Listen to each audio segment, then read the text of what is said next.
Yes, good afternoon, everybody. It is with much joy that I welcome everyone gathered here in this virtual meet to this inauguration of the certificate course in translation theory and practice offered by the Department of English, Providence Women's College. I think I will begin with the question, why translation? We know that our syllabus provides us with a wide variety in the form of literature and its various genres, fiction and poetry and drama, literary criticism, linguistics, grammar and phonetics included, history of language. You have a lot of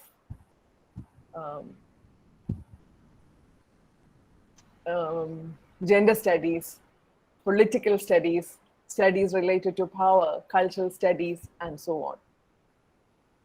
Well, if there is one area where all of these converge, I think that definitely is translation.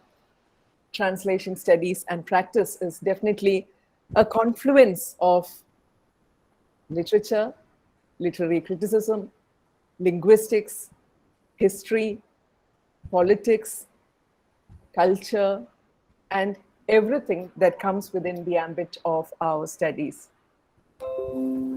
And therefore, I think a course in translation studies will definitely enhance your study of literature and I'm sure enable you to engage with your literary texts in a more innovative, integrated, and involved manner. In addition, I think in a world that is often threatened with a lot of rigidities and stultifying boundaries, I think the endless nomadic, to use some literary terms, nomadic or rhizomatic activity of translation can offer us the experience of limitless possibilities and becomings. All the same, it also provides us the fixity of enhanced career opportunities and creative engagements and employment. And therefore, this course in translation studies and practice. And when we talk of translation studies, one name that is indelibly linked to the field is that of Dr. K.M.Sheriff, our chief guest for the day. A person whose area is specialization, or whose area of expertise and specialization is translation studies, having worked on the translations of novelists like the novels of writers like Vaikom Muhammad Bashir and so on. And more than that, as I think a person who is very much like his area of specialization, I wouldn't hesitate to call him a flaneur. Translators are recognized as flaneurs. Sir is a scholar and a creative genius at the same time. He's a writer and a critic. He's a fine administrator and a fierce activist, all simultaneously. And I think, therefore, he's just the right person to open up for you the wonderful wonderland of opportunities that translation studies will bring your way. It is with much gratitude that on behalf of the Department of English, I welcome our resource person for this afternoon, our chief guest, Dr. K.M.Sheriff, our go-to person, for everything. The department depends on him no end for anything and everything. So we thank you for all that, sir, and look forward to this session. I also welcome the teachers of the department and all our guests. I now hand over the proceedings to our head of the department, Shyama, who herself is a poet and a translation enthusiast. Over to you, Shyama. Thank you, Bindu. Esteemed guest of the evening, Dr. Sheriff, and dear colleagues and students. When we were considering a certificate course for our PG students, we wanted to opt for one that would hone their language skills and also open up the prospects of a career. And that's how we zeroed in on translation studies. Theoretical grounding, though not essential in the practice of translation, is advisable at the postgraduate level since it helps to stay focused and offers the right signposts to follow when one embarks on a project.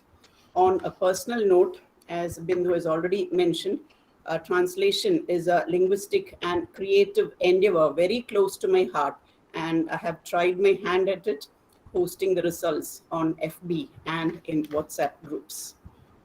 Bindu, our course coordinator, has a way of doing things, and she drew up the syllabus and also elicited the support of two eminent practitioners of translation to carry the course forward, Dr. E.V. Fatima and Dr. Jyotiraj. And to launch the program, we have the much sought after resource person, Dr. Sheriff, about whom Bindu has spoken at length, leaving nothing for me to add to. Okay, he's a theoretician and practitioner of translation, and it's always a delight to listen to him. And he has a way of widening the horizons of our knowledge and also altering, if not drastically altering, definitely modifying significantly our perspectives. Take any field, and that has been the case.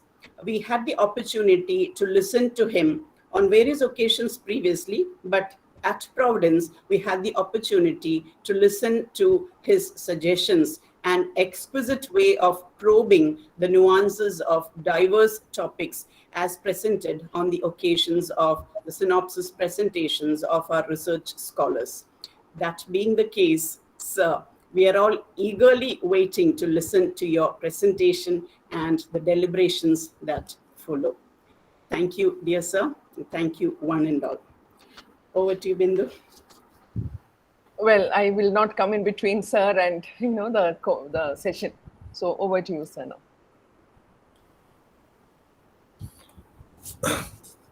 Good afternoon, everybody. Thank you, Bindu, for those very generous words about me. Although I'm not very sure that I'm eligible for those. So let it pass and excuse me. Also, Dr. Shyama, the head of the department. When Bindu invited me for this program, I didn't hesitate because I like to talk about translation. And this is, since you've started this certificate course, I'm really surprised that you went ahead with this. So we have been planning this at the department for a long time. It has not materialized. And probably your department is one with which is better organized and probably with more peace of mind. This is very essential. If you want to start a new program, you definitely need that kind of atmosphere. So, so something I've always talked about, like, are all human beings translators? Yeah. The Italian philosopher and activist Antonio Gramsci once said, all human beings are philosophers. Okay.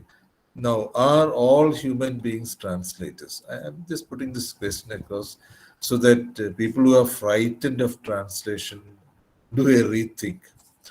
Actually, there is nothing to be frightened about translation, although many people suffer from certain kinds of complexes, like whether this will be a faithful translation. What I'm doing would be a faithful translation. Is something drastically wrong with all kinds of things, because many people read their translations over and over again. Okay, that's fine because you give it the much needed attention that is required for a translation. But in fact, when you look at the history of translation, or more precisely, when you look at the history of languages, I think this is very clear. All human beings are translators. And of course, I think you all do a paper on linguistics. I think it's a core paper, right? Or is it optional? I don't remember. Whatever it is. Uh, this paper now, if you've done this course, you would know that the theory that there is something called universal grammar, Chomsky's famous theory, it applies not just on a kind of survey that linguists would have done, but from actual historical facts endorsed by genetic research, showing that all human beings, I mean, we Homo sapiens, have evolved from the same group of people, small group of people, tribe that lived in Africa some 1 lakh years ago, roughly 100,000 years ago. So I have told this countless times. I don't know if I have told this to teachers and students of Providence Women's College, but invariably when I talk about translation, I refer to this. So if this is true, and if the other hypothesis is also true, which is that when they migrated out of Africa around this time, 1 lakh to 70,000 years ago, roughly, if they had language, obviously it would mean that all languages spoken today in the world have evolved from this proto-language. And there is enough evidence to show. I'm not going into that now in this short lecture. I won't be going into that. But it's now more or less certain that this is the case, that all languages have evolved from the same proto-language and over the years become mutually unintelligible. That's the case. So Chomsky's theory, I think, was founded not on such clear evidence. He was merely offering a hypothesis on analyzing groups of languages, okay, and finding a certain underlying core of what he called universal grammar, the same kind of grammatical properties which underlie languages. But now that people like Spencer Wells, the author of the famous book, uh, The Journey of Man, a Genetic Odyssey, you will find this book as a video on YouTube. The Journey of Man, a Genetic Odyssey, which it's a very informative video. And Spencer Wells talks about how he was able to piece together evidence to come to this conclusion, that all languages are ultimately evolved from the same proto-language. Okay, so this being the case, the myth of the Tower of Babel appears to be, kind of legitimized by our finding. Of course, not in the same way, but at least in the idea that there was a proto-language spoken by all living humans at one time. So this being the case, I think when we translate, as Chomsky said, we are simply switching on another language, which we know, you know. So we are, as I'm speaking in English for some time, suddenly I switch over to Malayalam. I say something like, ഇതൊക്കെ എല്ലാവർക്കും അറിയുന്ന കാര്യമല്ലേ, Chomsky പറഞ്ഞതല്ലേ, and I suddenly switch over to another language like Hindi.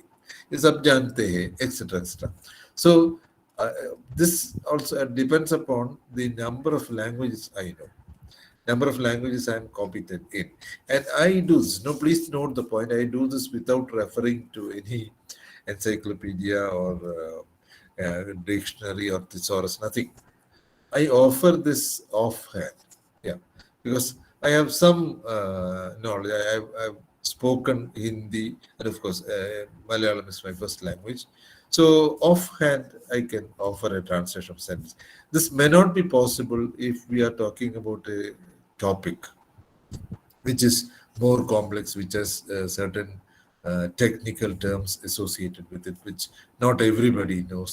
Then I won't be able to do this. I won't be able to offer you such offhand translations or offhand code switching from English to Malayalam or Malayalam to Hindi. So this is the thing, that if you are bilingual or multilingual, translation comes very easy. So are we bilingual? Are we multilingual? So that translation comes so naturally. In most cases, we aren't. Okay, we are operating in a second language with some hesitation. We have learned it later. We are not as fluent as we are in this second language as we are in our first language. So naturally, we hesitate, we ponder over texts. So it takes some time. But ideally, I would say a bilingual translator is the ideal translator. Okay, and there are such people, although their number is few. You don't find many, but there are bilingual translators. George Steiner, the author of that famous book called After Babel, many of us have read that book. He discusses translation at length. He was fluent in three languages. In fact, he called all three of them his mother tongues: English, French, and German. So there is a hypothesis that if you are in pain or if you are stressed, you will speak in your first. You can speak only in your first language. You've heard that story about Hitler, famous Mallu story about Hitler.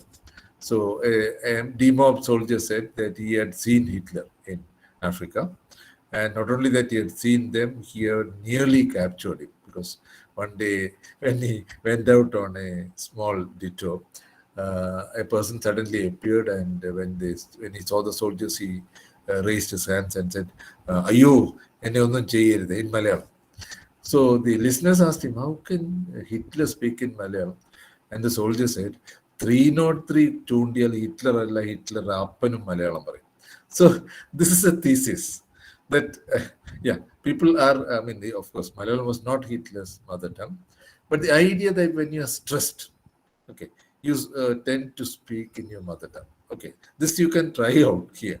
Okay, if you ask somebody to do something at knife point or gun point and see how they respond, whether they can speak in English or in their first language. So I'm not offering this as a test, but in any case, this thesis exists that when you are stressed out, when you are emotionally driven to the wall, you tend to speak in your mother. So Steiner actually debunked this theory. He said he tried this. Okay, one day, for instance, so he asked somebody to fake an accident. Okay, in which this Steiner was involved, and it seems that at that point he spoke in German, and at another time, when he was equally stressed or in danger of being wounded, so he spoke in French. So this means that all three languages were his mother tongue. He was trilingual. He was able to speak in any one of these at random. Okay. So I think this holds, this theory holds. So if there are people who can do that, I think there are people. I think the one very frequently encountered group are settlers in alien linguistic communities. Take Konkanis in Kozhikode, for example. I don't know if there are any Konkanis in the audience who have lived here for perhaps centuries. They speak Konkani at home, but they speak equally well or even better still in Malayalam. I have seen this about Gujaratis settled in Kozhikode also. So I don't know, but I think they can do a Steiner in similar situations, speaking in Malayalam, for example, or crying it out in Malayalam, as Hitler is supposed to have done in this demobbed soldiers story. So it's quite possible. But the point is well taken, that you are capable of speaking. Okay, I'm only taking speech now, not writing. But you're capable of speaking equally well in more than one language. Okay. Now, having said this, I offer this as a possibility. Having said this, having said that they can be good translators, this must be qualified by another statement. They can be good translators only if they are doing it spontaneously. Okay. Like, for example, my son, who was with me when I worked in Karakkal in Pondicherry. So he used to do instant translation. Like, for example, when playing with his friends, he would speak in Tamil, and then he would say something like, "Poi sonna siripange," and immediately he would translate it into Malayalam for us because I had learned some Tamil, I could understand, but for his mother and for other Malayalis, he would instantly translate it. "Kallatharam പറഞ്ഞാൽ ചിരിക്കൂലേ?" So this is a spontaneous thing. It doesn't mean that he is a good translator. Unless, yeah, this is the point. Unless he has a practice of translating text, whether oral or written. Okay. So in this case, in the case where he translated an utterance in Tamil into Malayalam, it was out of sheer necessity of making people understand what he had said in Tamil. But suppose he's asked to translate, officially, somebody is appointed as an interpreter. I'm not sure whether he will be able to do it very well because that requires practice. Okay, of the kind of text that is being translated, the discourse, particular discourse. You have you're translating everyday is everyday speech. Okay, everyday conversations. You can also translate a small speech. Okay, let us say something that is said at a function in school. Suppose he's asked to translate that. Okay, the teacher speaks in Tamil and he's asked to give a translation. Well, I'm not sure whether he would be able to, although he would be understanding the language perfectly, but still to try a translation into Malayalam of that particular speech. In fact, I have an experience of having tried this out at a Sahitya Academy conference, I think some 6 years back. Sarah Joseph was speaking in Malayalam to an audience of writers from northeastern states, Assam, Meghalaya, Arunachal Pradesh, Mizoram, Nagaland, all those states. So what the secretary, I think Vaishakan was the secretary then, what he wanted was a gist of Sarah Joseph's speech. So she went on at full speed, you know how she speaks, for about 7 minutes or so. So I took down notes, okay, and trying my luck. I said, you don't expect anything great. I'll just make a try. And then I did. Okay, and after I offered a gist of speech, he said, okay, it's all right. So it was a big relief for me. That was because I knew what she was talking about. See, the discourse. She was talking about the history of Malayalam literature, especially the period after the Purogamana Kala Sahitya Sangham was established in 1948. She was talking about something which I knew more or less well. So that was easy for me.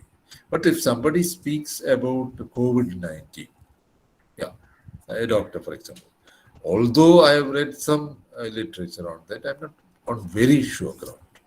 Okay, I can probably offer just leaving out some important point that might happen. Okay, because I'm not very familiar with the subject. I've read, quite a few things that ordinary people read in dailies, in weeklies, or in some websites which I happen to visit. Fine, no problem there. So I can do. But if the talk goes into some intricacies, like for example, mutation. Okay, you know about this new mutation. It's called Omicron. So there are mutations, like what happens, how they affect even people who have been vaccinated twice. So if the speaker, the doctor or a medical expert goes into more details, I'll be slightly off color in my translation. I may not know the technical terms. Okay, I may not know the subject proper, how all these things happen, except from a layman's understanding of the subject. So that is very important. So your translation comes up to the mark only if you go on doing it. you have to translate it. Okay. So a certificate course of this kind, which the Department of English of Providence Women's College is offering, will be successful only if the participants exhibit a very high degree of interest, so that they make it a practice of translating text. Okay. Whenever they see a text, whenever they hear something, not like say they immediately, okay. On YouTube, of course, you can hear it again. You can rewind, you can hear it again. Then try to translate, plus certain other stimulants, like if you know how to enter subtitles, okay, out of sheer interest, because there are some technicalities involved. So if you happen to develop an interest in subtitling, for example, then say if you see a clip, for example, this is very interesting. If you see a clip on WhatsApp, okay, somebody sends you a clip, okay, and try translate this alien versus alien. I found very interesting. So I wondered if you can subtitle it in English, okay, at least, if not dub it. It's a challenge actually. I don't think it's impossible. Only thing is you have to find a similar situation. Okay. Probably in Hindi it can be done, if not in English. Okay. You get similar situations. And sometime back, I happened to watch some Pakistani serials. My Urdu is not very good, but I can understand. So very good. Yeah, full of fun. Yeah.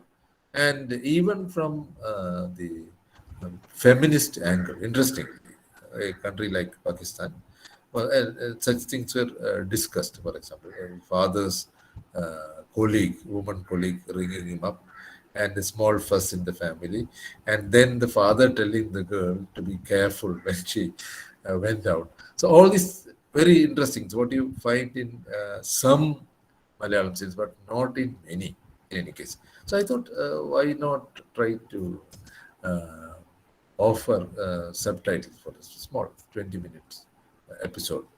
So if people get interested in text like this and try their hand at offering translations in the form of subtitles or even dubbing is possible. Yeah, it needs some practice and a good translator. And sometimes take the Hindi film Sholay. Have you seen its dubbed version in Malayalam of all languages? I don't know if it was just a clip or the whole film. I saw it sometime. And of course, there is a subtitled version, okay, which looks good. Okay. So it's possible. And now I think every day you see dubbed films, especially from Tamil into Malayalam and vice versa, and a few from Hindi also. So it's happening all around us.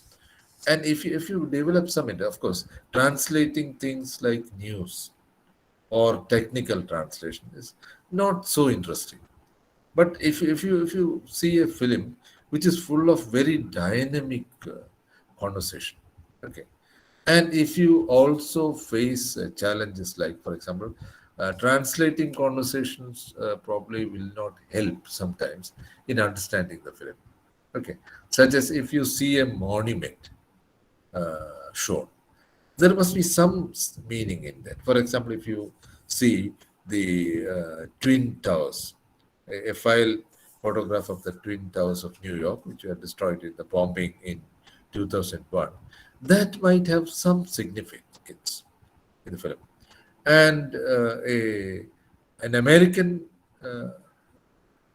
viewer knows what it means. But for somebody who hasn't seen a photo of the Twin Towers, it needs to be subtitled.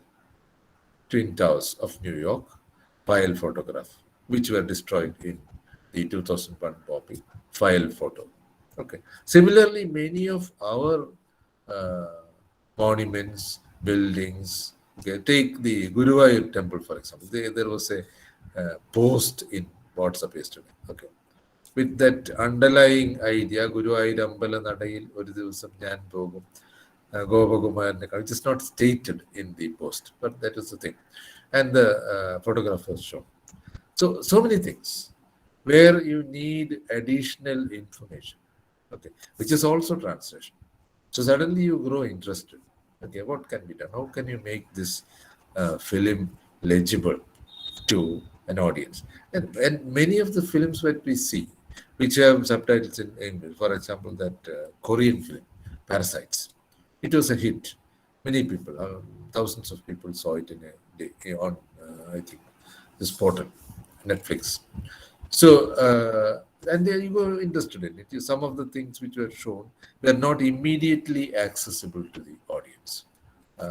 Monuments, some figurines which were placed on the table in that rich man's house, things like that. So you need subtitles, you need additional subtitles over and above the content. So how do you do this? Okay, and what kind of subtitles should be given? Or first of all, what are the things which a foreign viewer would find difficult to understand? A Malayalam film, for example, okay, which looks simple to us, but very difficult to Punnamadakayal, for example, if it is shown. If a shot is placed in between two other sequences, and then there's a definite meaning to that. Or the Jewish cemetery in Kochi, or the images of the sleeping lions in the Dutch palace in Kochi. So we know, most of us know at least, what those things mean, but not even our neighbors, Tamils, who haven't seen this and who don't know what these places or monuments have, what relevance these have in our culture. How do we look at it? So you grow interested. Okay, and of course, for people who have a literary sensibility, the challenge is to translate a text which apparently looks untranslatable. Yes, your department can certainly think of that. Take a text and which looks very untranslatable. Okay, take Robert Lowell's poem for the Union Dead, or its rival. There's another poem for the Confederate Dead. So ideally, I would say translate both poems. Okay, because the second poem is written by a black poet. I forgot the poet's name, but the poem is available on the net for the Confederate Dead, which is actually a parody, which took off from Lowell's poem. So very challenging. Okay, some of the references, and Robert Lowell's other poems, many of his other poems, like the one on this island of the American coast, where whale hunting was at one time popular. So plenty of allusions, clues, and you have to hunt up those things. Okay, and somehow insert them into your translation. Yeah. Otherwise, your translation doesn't make sense. So we started off from the point where we thought that translation was possible to everybody. Yes, it's possible. All of us are translators. But if we want to be good translators, it's not enough that we are bilinguals. We have to probe into the discourses, whatever discourse we are translating. So experience, yes. And something that I've observed over the years, I've been translating for the last 30 or yes, 34 years nearly. And this is what I've observed. If your general knowledge is good, you tend to be good translators. Okay. Because when you find a reference to something and you are completely at sea, even if you hunt up the whole thing, it won't ultimately click. So I'll give you two good examples. This particular ritual. Urli Kamaltu എന്ന് പറഞ്ഞു for women who are childless. ഒരു പൂജയാണത്. And what was that place called? Mannarshala. So Mannarshala, the temple at Mannarshala, they have this ritual. So there's this reference to a reference in a short story. The sentence was something like this. അയാൾ അവളെ മണ്ണാറശാലയിൽ കൊണ്ടുപോയി തൊഴിയിച്ചു. Perfectly ordinary sentence. But the printer's devil took over. And it read, അയാൾ അവളെ മണ്ണാർശാലയിൽ കൊണ്ടുപോയി തൊഴിച്ചു. The long E became a short E. And the translator was completely at sea. Okay. She didn't know where Mannarshala was or about this ritual associated with it. She's a Malayali living in Kerala, interestingly, from Malappuram district. And she translated it as he took her to Mannarshala and kicked her. So, what was the rationale of taking somebody there and kicking her? Rather, you could have kicked her here as well. Why take her all the way to Mannarshala to kick her? So, this is because you don't know what the ritual is. Okay. Other instances can also be cited. One about Vaikam Muhammad Bashir's story. Okay.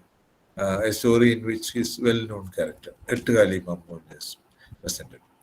So, as many people who have read Bashir thoroughly know, he was a good cards player. Okay, a virtual expert. Okay, so there are frequent references to various games of cards in his stories. So, what did Ettugali Mammun do? He went around where people would be playing cards. And he went around asking, Kotundo. Okay, so what is this coat? The translator thought that he was asking for a coat, C-O-A-T. But he wasn't. What was he doing? He was asking the players of the one particular team whether they had such a good hand so that they would get what is called a coat. Coat is 20 plus points. Okay, not 20 but 28. The entire lot of points, the 28 points in this game called 28. So this happens if you have a good hand with lots of jack or the whole trump cards, I mean, piling up in your hand or in your partner's hand. So you invariably get 28 points. So this was what Ettugali Mammun was asking, of course. And you see such a small group of players everywhere in the country. Used to, at least, not many now. But in my childhood, I used to see. I myself was a player, like Frost said. I too was a swinger of birches. So, and the translator didn't have any idea about this. And just hazarding a guess that he was asking for, but not applying her common sense. Okay, the translator. Because who would want a coat in our climate? And remember, it was not early in the morning. People don't play cards that early in the morning. It will be well after 10, at least 10 in the morning, when they have their breakfast, roam around, pick up their crowd, and finally start playing cards. Of course, mostly at noon. They'll be very late with their lunch. Okay, they'll go on playing, they'll forget all about lunch, or probably about even their dinner. They'll play late into the night, not night, probably night, if they have lights to play. But anyway, late into the evening, they do that. So Ettugali Mammun was mistranslated by this translator because she didn't know a thing about playing cards. Definitely. So you can multiply such. You can find out such instances in the history of translation. Plenty of them.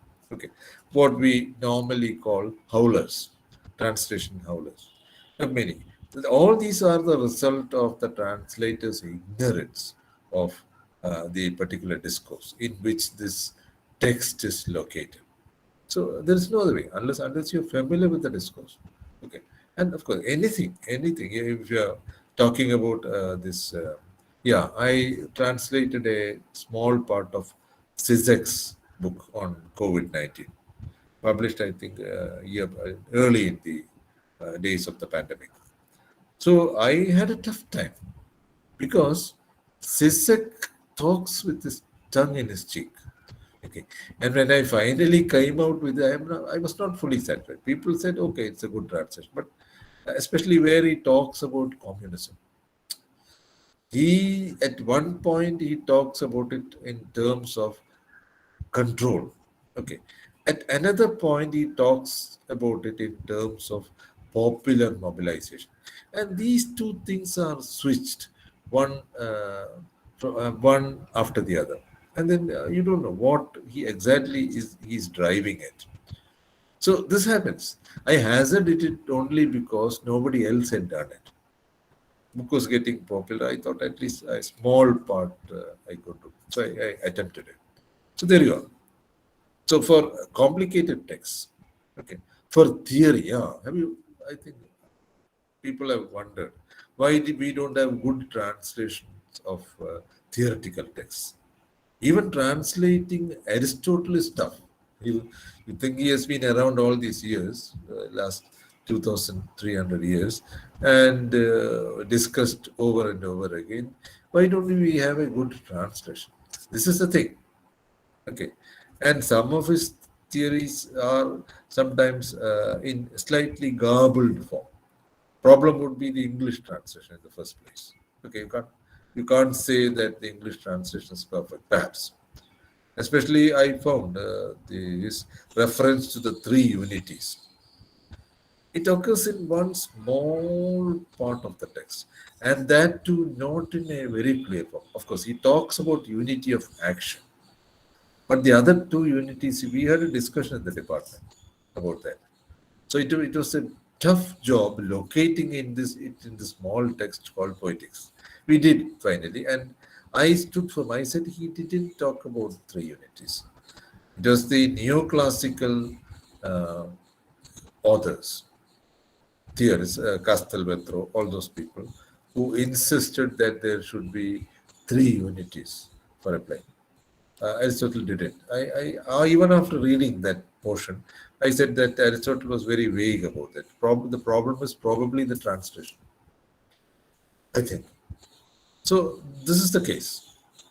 So the more you look at translation, the more you encounter translations in various discourses, the more you realize that sometimes there are big gaps, sometimes that are ambiguities which haven't been resolved after so many years, and that you have to take a fresh look at all those things. Okay. Now, coming to translation theory, because that is what you'll be doing in your certificate course. Yes, I'm not debunking theory, yeah, as many people do. Yes, uh, after all, you have to practice translation. You have to do it so that you get it right. But sometimes theory also helps. Okay, at least some basic theory. For example, many people wonder what exactly happens when you translate. Okay, so the only schema which is still profitably employed is the one offered by Eugene A. Naida. You'll find this in Susan Bassnett's book. I think chapter 2, Central Issues, Translation, Central Issues. First introductory chapters on the history of translation. The second chapter, Translation, Central Issues, has this schema quoted. So what is this schema? Ridiculously simple, but yet not so simple. What is it? NIDA says that translation is a three-way process, three-step process. What you do first is analysis. Okay. You get a text, you analyze it to find out what it contains. Okay. Now, the problem is you don't do it consciously. If you take a text, take notes on it, it will uh, kind of spoil your translation altogether. Okay. You won't have the time to do all that. What you do is you analyze it unconsciously. Okay. In your mind, you don't take notes. Okay. So a sentence which is pretty long, like this sentence which I found in Hawking. This is roughly, I'm quoting from memory. uh, the notion of black holes go back 200 years in history, when there were two theories about light, both of which were found equally acceptable by different groups of scientists. See the sentence? Now, by analysis, NIDA meant to make a mental note of what the sentence contains. Okay, all the elements in this sentence. Okay, this is just a sentence. You can take a larger text, a paragraph, okay, or a whole story. Yeah, that's why many translation scholars advise us to read the whole text once before starting your translation. This is a very, I mean, a point over which there has been much discussion whether you need to read the whole text. I too think there is something in this because when you read the whole text, you identify the elements in it mentally so that okay, this is very important. I forgot that you should have a good memory if you are a translator, if you are to become a good translator. And when I talked about universal grammar in the beginning, I forgot to add one thing. Language is not human specific. Whatever Chomsky says, chimpanzees have been known to use sign language. Okay, and a chimpanzee called Coco, you will get the video on YouTube. Coco using sign language.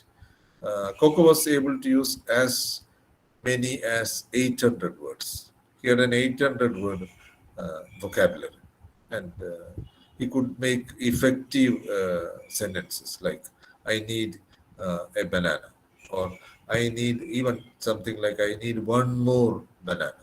Okay, but he would never make a sentence like the one which I just quoted by she. Coco was a she monkey. So she wouldn't make a statement like this because she wouldn't have the short-term memory to remember where she started off.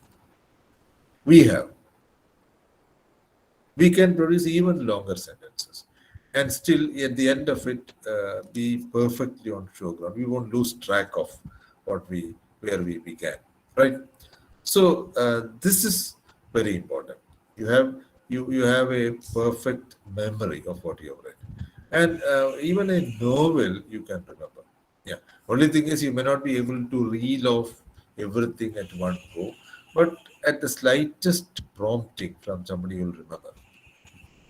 Our memory is prodigious. You can, uh, you know, and from experience. We remember things. We remember minor details, like what we did in our childhood. Okay, we'll remember the whole event to the smallest detail. Our memory is definitely prodigious. So, when you're analyzing a text, you must be able to, let us say, make an inventory of the elements in the text, what it contains. And then the second step, after analyzing it, the second step is to transfer it into the target language. So analysis happens within the source language. So it's a diagram. It's a diagram starting from the top left. You come down, okay, from top to bottom on the left.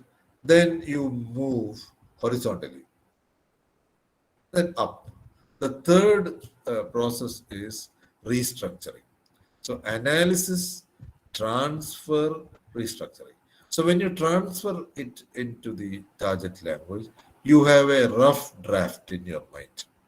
Okay, and you then restructure it so that it fits into the structure of the target language, right? So analysis, transfer, restructuring. I would perhaps add a fourth one: editing. Analysis, transfer, restructuring, editing. Okay, here you are. Okay, so just occurred to me, why don't we have a fourth process? So in editing, you complete the process. We weed out errors. You know, errors occur because you're dealing with a big, especially when you're dealing with a big text, fairly large text. So what you do is you edit it. So there might be minor errors, such as, for instance, the aspect of a verb. Okay, I did it, and I have done it. This kind of minor things. So the correct or the appropriate aspect would be the second one. I have done it. Okay. So such things which often pass unnoticed but would be very relevant in the text. Okay. So, and if necessary, but not really necessary, you can go back to the original text. But that can be taken as part of the process of editing. So, analysis, transfer, restructuring, editing. Okay. Good translators compress all these into one. Okay. As you go on and on, translating text in, say, 10 years' time, when you have translated enough, even poetry, good translators are able to come out with lines immediately. Okay, I tried it, probably with middling success, but there are translators who can do this perfectly well. And Weekend once came up with this translation of that slogan. Kumbagone Kridam Babam, Kumbagone Vinishyati. Okay. The Kumbagonathu Jedoru Babangal, Kumbagonathu Nashamadanidu. Immediately. And then he patted himself on his back and said, Ni Kodungalur Kunjukutan Tamburan Tane. Because Kunjukutan Tamburan is supposed to have done that with the Mahabharata. Immediately. Very quick translation. So it's possible. It's just possible that good translators can compress all the four processes into one. Okay, so that you translate instantly, instant translation. In fact, interpreters do that. Interpreters. This is basically an interpreter's work. Immediate translation. There again, there are pitfalls, like that. Some of you would have heard of that story of the Venezuelan President Chavez's speech reported in the press. So the press reported that he said late people like the late Chomsky would always be remembered for their contributions. Okay. Immediately there was a big hue and cry that the Venezuelan president has a very poor general knowledge, and it was splashed all over the papers. And a few days later, a very enterprising reporter played back the speech. And he found that Chavez had not said that people like the late Chomsky would be remembered long.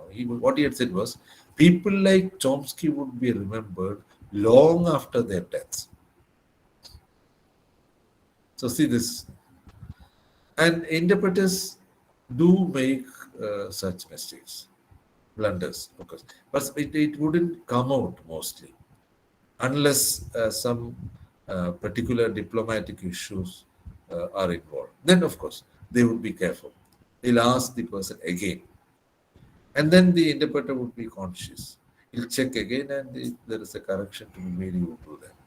And here again, there is an interesting story by Weekend of this conversation between the king of Kochi and this envoy from a Scandinavian country.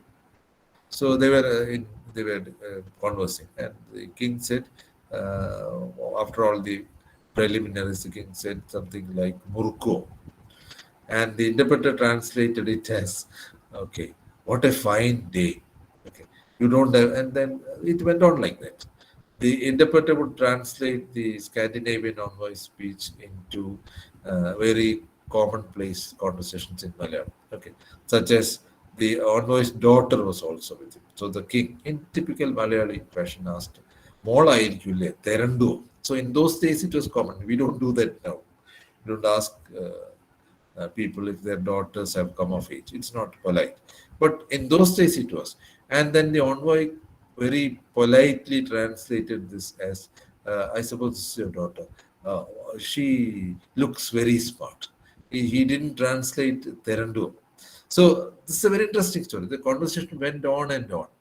Finally, the Scandinavian envoy gave this statement to the press. Here is a king who is so knowledgeable that he is an asset to the country, about the king of Cochin.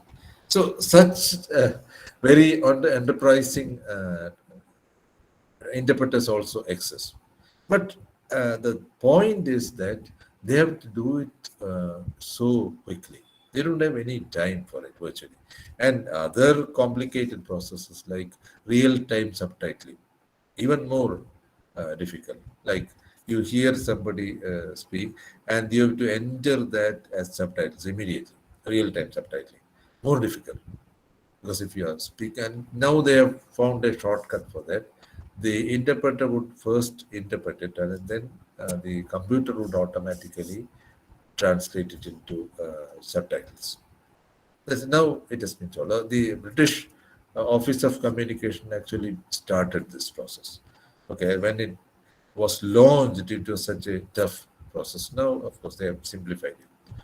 So I think these are some of the ways in which translation can be made interesting, both for doing it and also for studying it. Okay, as you go along, you come up with such ideas like how can you adapt from a text rather than make a literal faithful translation. You adapt from a text. Okay, okay, or how far you can go in adapting a text. Okay, or even in plain translation. How far? Of course, not as far as the interpreter for the Scandinavian envoy, but certainly some way you can go some way in altering the text so that it fits into the paradigm of the target language. I found that in this film Sholay. Okay, some of the phrases like haram zade, which Amjad Khan uses in the film, they were translated into milder abuse in Malayalam. Okay, of course there is a translation available, interestingly, but it is not standard. We have a term haram parna, but it is not used in the same context as it is used in Hindi. So you had to alter that, and such alterations actually abound in some translations. Take the English subtitles for Bangalore Days. I think some of you would have seen. Now I think the whole film is available with subtitles on YouTube, so you can see what changes have been made. So I think I don't know if I have talked about translation in a very interesting way, but at least I hope I have given something for aspiring translators and translation scholars to think about. So, with these words, I end this brief uh, presentation, lecture, whatever you want to call it. And I wish your new program all success. Of course, I'll be around. I'll be seeing more of your program, your students, and that I think would be a very invigorating experience. Thank you. Thank you very much, sir. I think that was a wonderful journey that you took us on, as incredible a journey as, a good translation, I would say, opening up the challenges, the opportunities, and all the myriad experiences that come in the process of translation. I'm sure the eyes and ears of our students have definitely been opened. I'm sure they have got a whiff of, what translation entails. I wonder if you got some time, sir, to look at the translations, the Yeah, efforts of yeah, the yeah. translations that I, students did. Yeah. I missed that. Yeah, I did. I did. In fact, I'll just say a few words about it. Yes, we wanted you to refer Sorry, to that. Yeah. 100%. So, For the information of those who know, we had given the students a little story of Parakadava, PK Parakadava, and they were expected to translate that. We sent some over to Sheriff sir for his perusal. Yeah, sir's views. yeah, I found all the translations good, fairly good. Okay, the point is that there is a particular tone in the story, very short story. mini story, as it is called, where and there are problems also.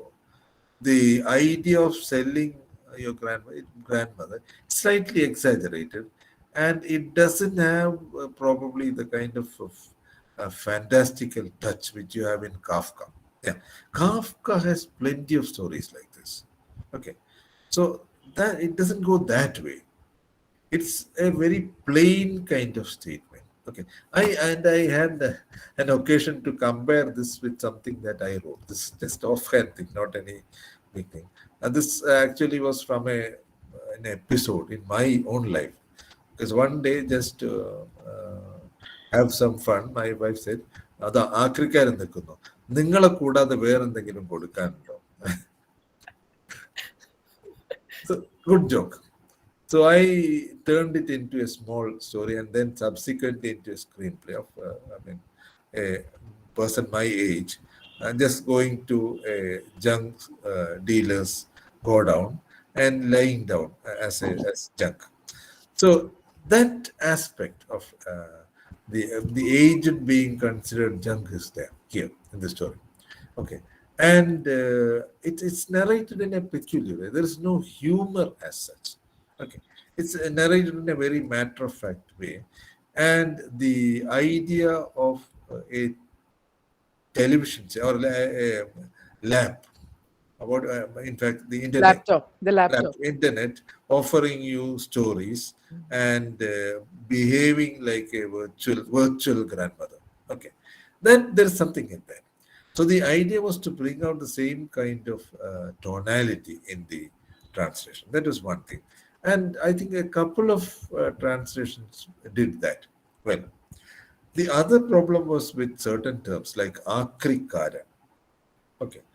In Malayalam, this is a cross between a rag picker and a junk dealer. So, yeah, some translators chose rag picker, others chose junk dealer. So actually, this is something in between. Okay. So I found the term aggressor also. I think that would be probably a literal translation. They would have just checked Google Translate or something, translator probably. junk dealer, I think two or three, Yeah. I missed this. Two or three used junk dealer, and two or three used A rag picker. rag picker. Yeah. So, fact, this is one thing. The right term. Not only that the term should be appropriate, but it should carry the same connotation. Akri is a good word in Malayalam. Very powerful. Okay.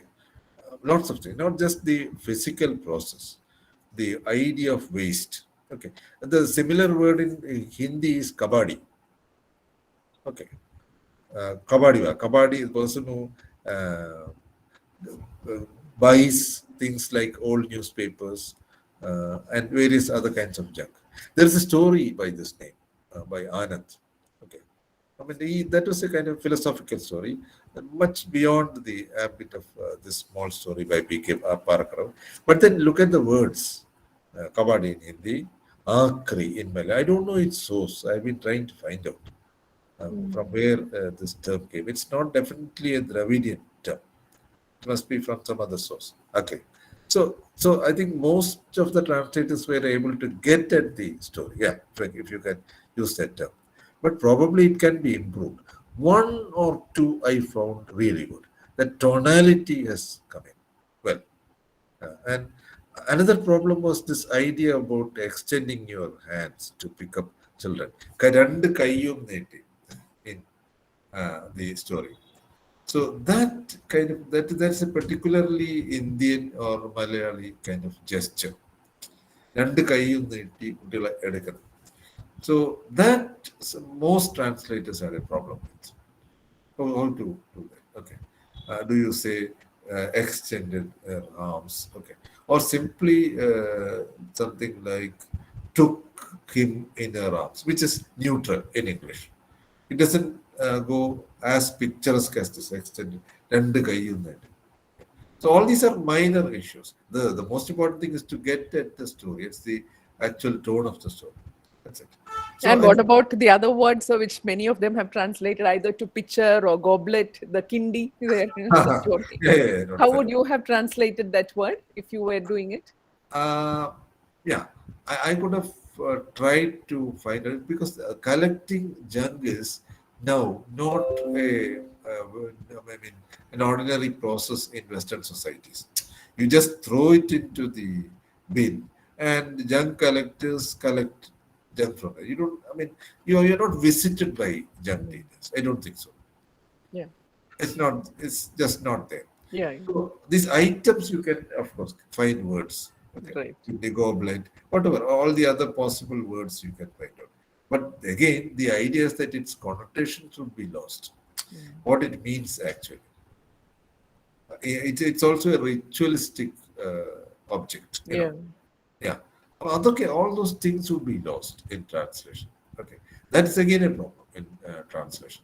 Yeah. Okay, because here is also something which connects the past and the present. True. Although the author probably didn't mean that, unconsciously that was also there in the story, at the back of the story. Okay, the old giving way to the new. Okay, the lab here and all those junk at the other end, okay, including the grandmother, of Yeah. course. I think so. That is also there. So in the long run, after you translate a couple of stories like this, I think you'll be able to negotiate this better. Okay. So never mind if you don't get it at first go. True. You're only starting as a translator, Yeah. but in a few other tries, I think you'll come up definitely with a better. The idea is to stay with translation. Once you start, you stay with the process. You stay with the subject, then in course of time, definitely. And another thing is that there are, of course, born translators, like born good users of language, writers. That, of course, cannot be wished away. You know, there are differences. Okay. Not everybody can become good translators, although everybody is a translator. That's it. Like, not everybody can speak well. We all speak at least one language, but not all of us can do it in a pleasant way. Not all of us can do it in a forceful way. This applies to translation too. Okay. Thank you, sir. That I think was very insightful and helped us understand the story and the whole process behind the translation better. Do the students have any queries, any Yeah. responses? Yes. Good Welcome. afternoon, sir. Yeah. Ah, Sir, I'm Anne Maria. Sir, my question for you is that on a long run of translation, sir, am I audible? yeah, you're audible, please. Okay. Okay, on the long run of translation, whether a translator would be able to get the full swing of the emotions or the ideas of a particular work as a common reader experience, or whether the translator would go through each and every work as a piece of work to complete. Like yesterday, when I was going through the translation, the big story, small story, I was feeling like the idea of I have to complete this, I have to translate this. The idea of translation, I have to complete the translation. That thought was running throughout my mind. So whether the translator on a long run will also be feeling the same idea, or will he also be getting the same? He will be able to get the full swing of emotions for him of the work. Ah, I think I partly answered the question in the beginning. That is your familiarity with the culture. Okay. If you are not only bilingual but also bicultural, that happens. See, lots of people are. Okay. You can function in different cultures. So if that is possible, things come very smoothly. You're able to get at it. Really, you're able to get at the particular emotion which is generated in a particular context. You get it easily. Okay. And if you are not, if you are halfway, okay, if you've gone some way towards understanding or identifying with this culture, you have some more way to go, right? So that happens. It's possible. It's theoretically possible that you can do that. I mentioned Steiner in the beginning, author of After Babel. For Steiner, this is child's play. If he's given a German text to be translated into English, he do it effortlessly, okay, perfectly, because he's at home in both cultures. But not everybody, okay, not a normal translator, because many of us translate or merely on hunches. We translate a text in Hindi, for example. We don't really know what is happening there. We make all kinds of guesses. Okay, we consult thesauruses, dictionaries, and finally we come up with a version.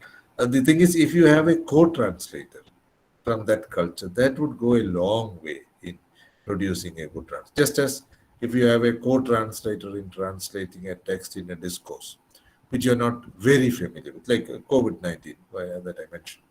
So if I had a doctor with me, plus a sociologist, of course, CISEC is both, yeah, a sociologist as well as a critic.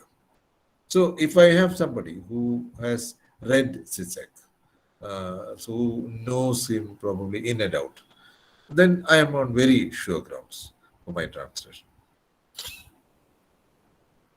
Thank you, sir.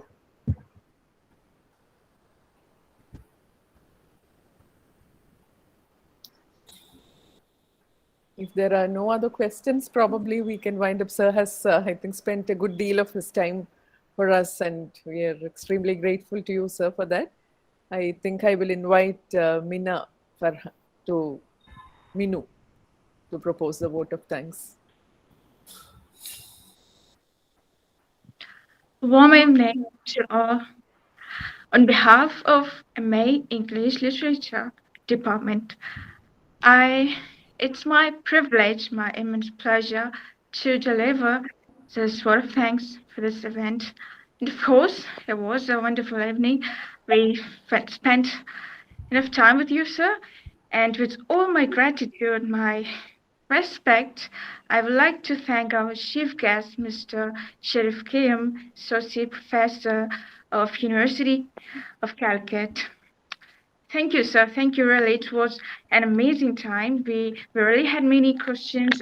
We thought to ask you many things, but you've already discussed those things while you were taking the class. So we really needed to do that. And my humble thanks to our department HOD, Ms. Sharma, and our tutor, Ms. Bindu, and our teachers, all others who have made all these arrangements for us, and of course, the students present here. So once again, thank you for really, thank you. Thank you, sir. Yeah, thank you, Minu. So thank you very much, therefore, on behalf of everyone in Providence Women's College, in the department particularly. Shall we wind up, Shyama? Yes, Bindu. Yeah. Thank you. So that offered to interact with us later on. Yeah. That is a big, big takeaway. Thank you, sir. Thank you so much. Yeah, so we'll be troubling you further with regard to this course and getting in touch with you quite often. So thank you very much, sir. Thank you very much.